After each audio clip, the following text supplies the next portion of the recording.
Beni dünyanın her bir yerinden izleyen vatanımın güzel ve değerli insanlarını saygı ve sevgiyle selamlıyorum. Değerli izleyiciler, kanalıma hoş geldiniz. ABD Başkanı Trump, saldırımız başarılı, Maduro ve eşini yakaladık.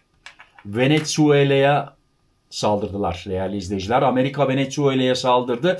Yerel saatla gece saat 2'de Amerika Venezuela'ya saldırdı ve Cumhurbaşkanı ve hanımını yurt dışı ettiler. Nerede olduğu henüz belli değil. Bugün detaylı bilgiler daha gelecek. Tabii ki Murat Bozdoğan haberlerin peşinde. Peki neden oldu? Değerli izleyiciler, neden oldu? Trump Maduro'yu ne ile suçluyor? Bakın, diyeceksiniz ki bunun arkasında daha fazla şeyler var. ABD Başkanı Donald Trump Venezuela'ya yönelik baskı politikasını uzun süredir açık şekilde dile getiriyor. Trump, Venezuela lideri Maduro'yu Venezuela'nın hapishanelerini ve akıl hastanelerini boşaltmakla ve mahkumları ABD'ye göç etmeye zorlamakla suçluyor. Maduro'ya yöneltilen bir diğer suçlama da petrol gelirlerini uyuşturucu bağlantılı suçları finanse etmek için kullanmak.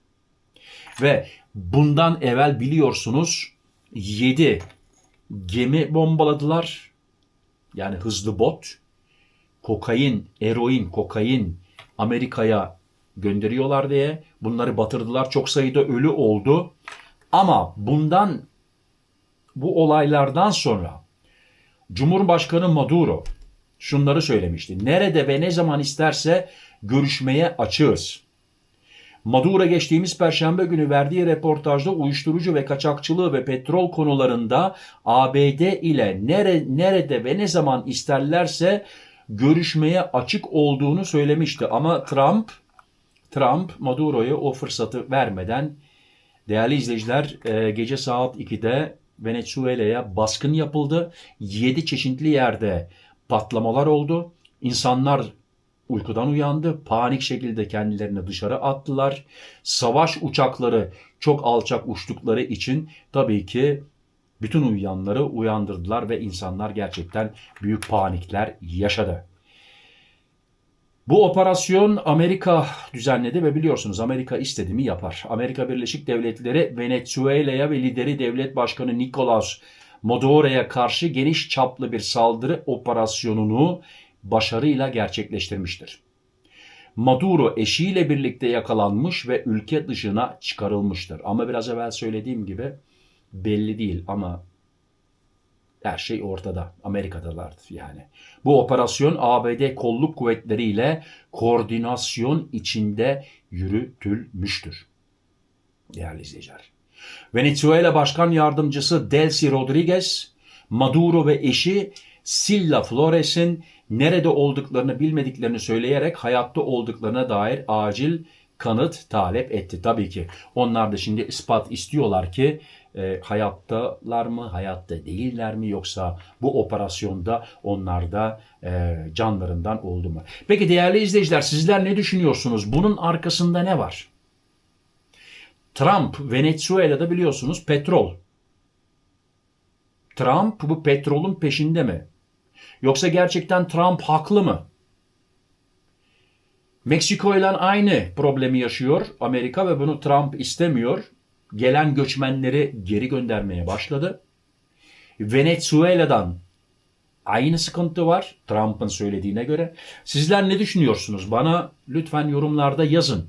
Yoksa Trump bu petrolün peşinde mi? Peki bütün dünyada ne oluyor?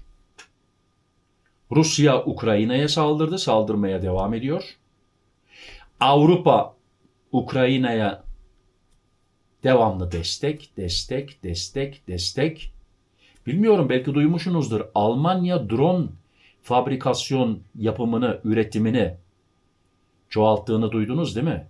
Drone hazırlık yapıyorlar. Yani Almanya, Fransa, Hollanda, Belçika, İspanya, Portekiz, bu ülkelerde korkmaya başladı. Polonya, Macaristan. Her an savaş çıkabilir. Yarın ne olacak bilmiyoruz. Bu akşam ne olacak bilmiyoruz değerli izleyiciler. Nereye gidiyoruz? Nereye gidiyoruz? Geçenlerde bir videolarımda söylemiştim. 1980-1990 yıllarını istiyorum diye. Öyle bir sıkıntılar yoktu. Ülkeler birbirleriyle barışıyordu. Cumhurbaşkanları birbirine barışıyordu. Rusya Cumhurbaşkanları Avrupa ile, değerli izleyiciler, oturup beraber kahve içiyorlardı, çay içiyorlardı, yemek yiyorlardı. Ben 1980-1990'ları arıyorum gerçekten. En az 7 patlama olmuş çeşitli yerlerde. Biraz evvel dediğim gibi Amerika istedi mi yapar. Görgü tanıklarına göre başkentte yerel saatle saat 2'de 2 sıralarında en az 7 patlama sesi geldi. Patlamaların ardından birçok mahallede halkın evlerinden çıkarak sokaklara yöneldiği, bazı bölgelerde patlama seslerinin uzaktan da net duyulduğu aktarıldı. Uçuşlar durdurulmuş, havalimanı kapatılmış.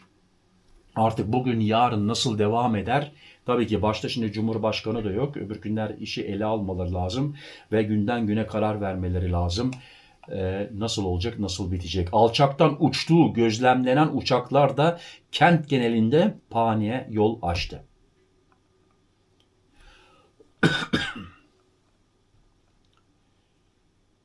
Venezuela hava sahasında ABD ticari uçuşlarını durdurdu. ABD Federal Havacılık İdaresi FAA. Venezuela'nın başkenti Caracas'ta meydana gelen patlamalar sonrası devam eden askeri faaliyetler nedeniyle Venezuela hava sahasında ABD ticari uçuşlarını yasakladı.